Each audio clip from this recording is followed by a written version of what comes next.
all of the album artwork. Right. And so we're spending a lot of time together just working on just like visuals for the new record. And then Lana heard the song God Save Our Young Blood and really liked it.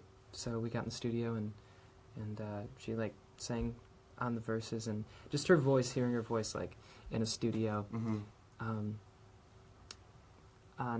one of my songs was just, it's kind of crazy because her voice is just immediately like, that's just her voice. Like there's no like compression or filters or anything to make it sound as iconic as it does. It's just like, that's just naturally what she sounds like. So it was pretty cool hearing that kind of just in the studio. So. It's incredible. Her voice is unlike anything I've heard, really. Because it's really different. She played Target Center in Minneapolis a couple weeks ago.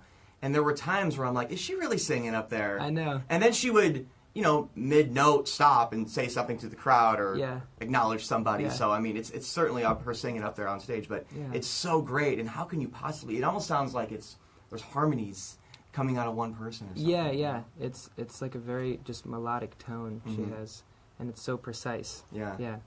And complements your music quite well in that song. Yeah, like when I was writing that song, I was kind of imagining her on the song. Sure. And I was doing some harmonies in it, almost kind of doing my Lana Del Rey impression, because I just wanted kind of that just that mystique in there. And then when she actually heard the song, she's like, "Am I on this already?" I swear to God, I heard my voice in it. So that was kind of funny. Yeah. Faded Heart is another record I'm crazy about on Blue Madonna. How did that song come together? It sounds great on Go963 as well. Oh, good. Yeah, Faded Heart, that song came together pretty quickly. I got this stack of these like sci-fi magazines from the 50s. They're called Galaxy Magazine. Sure. And they're kind of like some of the first like digest size like science fiction magazines that started blowing up. And I just found a stack of these, and they're we were just working on that kind of that riff. Tommy was playing the space riff. And then I just saw Galaxy Magazine, and then just so Galaxy, like that just kind of like started the song, kind of this like lament to like the stars of like, what am I doing here as a performer, so it's kind of a an existential crisis in a way. What I love about your records, and I never even thought about this until you said this, because you're right, Galaxy opens that song, and these melodies, and in particular, certain words, like I think of Electric Love, and I don't think of the chorus, I think of when you say candy. In the very beginning, like you have this way, and as a radio DJ, I can appreciate this, because what you have to do on the air a lot of times is you're talking, you're giving information, you're doing your best to be entertaining and to connect with an audience, but you have to grab them in like 2 seconds. Yeah. What's that hook, sort of? And I don't mean a chorus, I mean that hook to keep you listening. And your approach to your songs, I never even thought about this until we talked about it, is you hook them in really quickly. Is that something that you consciously do, or is it just something that comes out? Because you're so great at being an artist. I mean, yeah, I always admire songs that, kind of grab you right away. I think, yeah, I don't know. I guess it's just something that I always like in songs. So yeah, I'm always looking for that. It's great. Yeah, it's cool. Yeah. It's cool. I love what you do, man. I appreciate you being here. Yeah, of at course. Go963. We're on Facebook Live, Facebook.com/Go963MN, which is silly to plug because if you're watching it, you don't need to go to it. Anyway, we got a question from Sarah asking, if you weren't a famous musician, what kind of job would you have? A famous musician, man. I think you're a famous musician at this point. Yeah? Oh, I don't know. What kind of job would I have? I mean, it would probably be something still in the arts. Just I've been really involved with sort of the more of the video creation on this past record, music videos and other just content. So yeah, I really love just the cinematic part of making music. I think music is kind of just one excuse to do all these other things. I think traveling and making videos and just collaborating with different artists and stuff. So yeah. Talking to you right now reminds me, going back to Lana Del Rey for a quick second, of a conversation I had with her back in 2012. And it was at that point where she was an artist who would play First Avenue, the Fox in Oakland. She was like at that level, right? And just had a rabid, solid, dedicated underground fan base, right? But she was doing theaters. She's doing arenas now. She's gotten bigger and bigger. And you seem to be on that same path. And not only with the style of your music, but just being an artist, you know, music being one part of that sort of overall, for lack of a better word, brand of what BØRNS is, right? So you mentioned the visual arts, videos. I think fashion as well. Is that fair to say? I mean, you seem very fashion conscious, which I appreciate. Talk about that. Have you been involved with any designers? Is that something that you think about getting into as well? Maybe you already are. Yeah, definitely. Fashion is a big part of it, and I've been doing some collaborations over the past couple of years.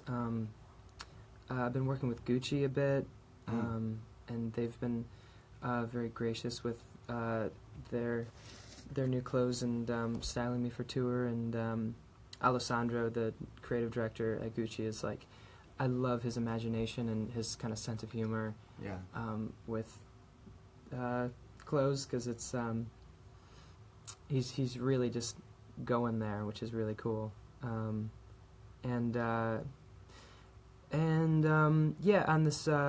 this video series that I made called The Search for the Lost Sounds, I collaborated with this fashion designer called Jankoi, and she's actually from Siberia, and she makes these, she sort of like deconstructs like Puma tracksuits and turns them into these almost kind of like traditional Siberian dress, kind of very kind of ornate beadwork, and they're really beautiful. She hand makes all of them, so she made me this tracksuit that's like one of a kind. It's really cool. So her whole line, Jankoi, is like streetwear, but like kind of tribal. It's really cool. So, but yeah. I'm starting to get into more just like collaborations with fashion designers. That's cool. So yeah, hearing you really get detailed with these different areas of your brain and of your creativity, being a creative type, which you are. How do you handle that? And what I mean is, like, there's your brain's got to be going a million miles an hour at every time. You're probably thinking about a song you want to write right now, or a video you can direct, or How do you handle that okay? I mean, we're all wired a little differently, the creative types, right? So, yeah. Well, I mean, I guess it's kind of taking a lot of notes, I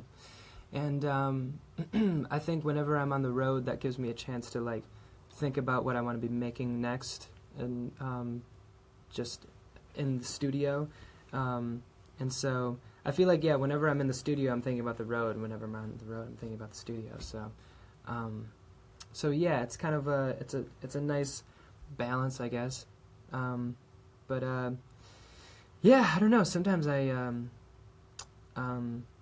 get a little jumbled and can't speak. Like this morning, I feel like I'm having a hard time talking. As am I, which is silly. It's my job, but yeah. We got coffee. We got coffee. It's early in the morning. Yeah, exactly. For us, 11:20. It's might as well be 6 a.m. for us. Yeah. Let's go with another question, Sloan. And feel free to include your city when you ask a question, so I can give your city a shout out. Sloan wants to ask, what was it like hearing yourself on the radio for the first time? Oh, that was really cool. I remember I was in LA, kind of like driving through the canyons. There was like a late night show, and they were like, new music from BØRNS, and I was like, what? And so I was like renting this old diesel Mercedes out there that just like sounded like a boat, and had like a terrible radio on it. So I just had this radio cranked with these blown out speakers, and it sounded terrible, but it was a moment. I bet it was, man. Yeah. I can't imagine what that would even feel like. Yeah. I'm not gonna. Was it K-Rock? Was it? Yeah. Well, I think it was KCRW. Yeah. Okay. Yeah. Cool. Like, excellent, man. Yeah. That's yeah. awesome. There was like coyotes in the street, and what song was it? It's cool. It was I feel like it was 10,000 Emerald Pools. Yeah. Oh, okay. Cool. Yeah. Cool. Yeah. Let's go with another question over here. We kind of got into this a little bit, talking about the artwork, but specifically a question: what was the inspiration for the cover of Blue Madonna? Well, on the new album that I shot with Chuck Grant, we took all the songs, and there's 12 songs on the record, and we wanted to do 12 different setups for, well, one for each song, and so we created these sort of like universes that each song kind of corresponded with, and then this one for Blue Madonna just really kind of stood out, I guess. And I wasn't expecting that to be the album cover, actually. I didn't even have a set album name at that point, but for some reason seeing that image and the title Blue Madonna just really kind of struck me, and I was like, oh, that's the theme of the record. So yeah. So cool. It just kind of happened. Yeah. How long did it take to put that record together? Probably like, I mean, it's been done for a while. I think a majority of the songs were written in like 6 months or something like that. Okay. So, yeah. Let's go with another question on the new record. What's your favorite Blue Madonna track to sing live, and why? Man is really fun, because the drums are really energetic, and I just love watching Krista, my drummer, play that live. Yeah, I think probably Man or Supernatural. Yeah. Any other musicians of note or artists that we would play on Go963? We mentioned Lana a couple times that you were surprised maybe showed up at your concert. You've reached out to you, wants to collaborate. Who are some fans of BØRNS that we would be excited to know about? Oh man, I'm asking you to brag, so it's okay. I don't know. I'm not sure. And that could be, I mean, even you drop in the art director for Gucci. He's like, wow, that's really cool. That's amazing. Yeah. So it doesn't have to be musicians necessarily, but just artists, people you respect. Yeah, for sure. That kind of got you geeked out. I just played a show for Stella McCartney had a fashion show, which was really cool to play out because Paul McCartney played it too. Whoa. Yeah. Well, I think I read something about that. Did he go on stage with you? Did you guys link up? No. I think, but was there something? Did you meet? No, I haven't met him. Okay. But yeah, that was just a cool hanging with the McCartneys. That must have been wild. Yeah. What was the venue? Where was it? It was actually at this place that I rehearse at in Hollywood. It's called SIR. And it's just like a pretty old rehearsal space, and they threw a swanky party there. Last place I'd expect to have champagne and Paul McCartney playing, but I guess it has some history, so it was cool. That sounds pretty special. That's awesome. This is kind of a weird one, so you don't have to answer it if you don't want, because we love all your fans. What's the one thing you wish fans wouldn't do? Like the thing that makes you think, dude, I'm embarrassed for you.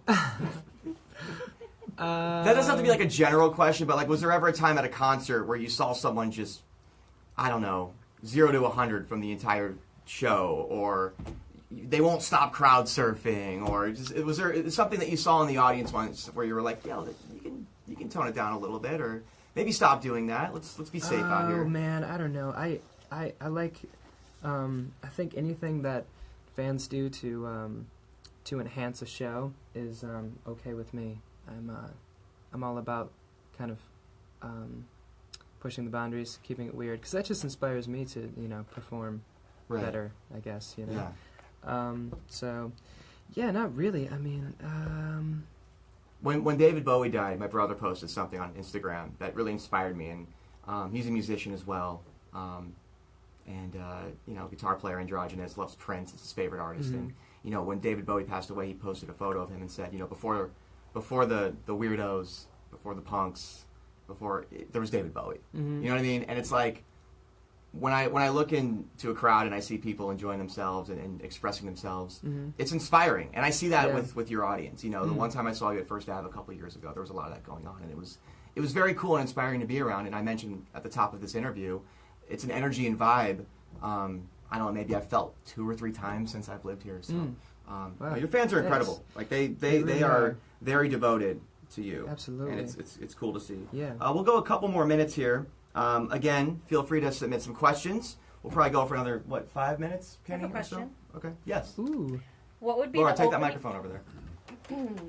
So my question is, what would be the opening song to the movie of your life? The movie of my life? They're making a movie about you. What song would you want to kick off the movie? Or be in the trailer? Right. Okay. Oh man. Probably Golden Years, maybe. I mean, if we're talking about Bowie right now, Yeah. that's one of my favorite songs ever. Golden Years. It just has a really great opening. You know, as soon as it starts, you know you're getting into something. Yeah, so, yeah. Love it. Yeah. God, I love that record. I miss that guy. Let's go a couple more. Tiara has 2 questions I like. You can either answer both or choose one to answer, as one is a little political. Not literally political, but you don't want to upset anybody. Sure. Songs for a party playlist and favorite city to perform in. That's the one I was referring to. We don't want to make anyone upset. Oh. Because obviously it's Minneapolis. That's the best one. Or St. Paul. Yeah, I mean, Minneapolis, St. Paul had very great... Just overall sense Yeah. of Well, I grew up in Twin Cities. Michigan, so it always makes me feel at home here. Feel like kindred spirits, and people just love music here, which is good. And they're not afraid to show it. Some people, it's like they love music, but they can't show it. You know. Yeah. Yeah, and party playlist. Let's see. There's this rapper from Estonia called Tommy Cash. Okay. He's like, you just need to look him up. He's out of control. That guy's crazy. And his videos are amazing. But yeah, definitely if you want to get a party going, Okay. put on some Tommy Cash. We'll do that. I think he has a song called Lotto, which is kind of like a go-to. That's like probably the first one you should check out. And yeah, just start with that, I guess. Okay. Yeah. We'll go from there. Yeah. Some recommendations from there. Cool. Yeah. I'll make that happen. We'll make that happen. T.R. Huh. Sorry. I spelled her name. I said her name wrong. She's correcting me now. T.R. Huh. I'm saying that right now, right? I got a heart. We should be okay. BØRNS live, Facebook Live, Go963. I'll get you out of here on this. Blue Madonna is out now. It's fantastic. I recommend everyone checking it out, purchasing it, buying it, getting the record, getting the vinyl, streaming it, whatever you must do. It's all out there. It's out there in the world. The tour is happening. 4 shows in, many more to go in 2018. What could people, your fans, expect moving forward during this album cycle and beyond? Well, hopefully enjoying the record, and yeah, I mean, it's the first time I'm going out with an actual like lighting guy, which is exciting, you know. Is that right? Big things, yeah. Okay. I can finally afford it. Do you ever like look at a concert, or you know, maybe you're in the sound booth or you're near a lighting guy and you're watching a concert and you look over and you're almost more fascinated with the lighting guy because I mean, he's like kind of a musician in his own right? Yeah. I mean, it's very artistic. He's got to hit those cues right at the right time, and Right. Watching a lighting guy sometimes is almost as fun for me as watching a show. Yeah. It definitely, I think, can really make a show. You know, the mood lighting and kind of the synchronicity with visuals and music is like, you know, that's a show. It's key. So, yeah. So you have a lighting guy on this tour. We have that going on. Guy. Yeah. What else we got coming up? We got lights. We have lights and strobes. Sure. You know, Speakers, sound coming out of the speakers. Lots of sound. Yeah, microphones. People playing instruments. Sure. You know, this is something that takes practice, and you know, everything can go wrong. You can hit a wrong note. That's when magic happens, though. Yeah. The good musicians are the ones, the good artists are the ones who can have a situation where things go wrong and turn it into something great. Right. You know? So Definitely. I love when things go wrong. Yeah, me too. Yeah. That keeps it interesting. I have a couple nice suits that I'm wearing, and just trying to sing well. So yeah. Appreciate you coming by. Yeah.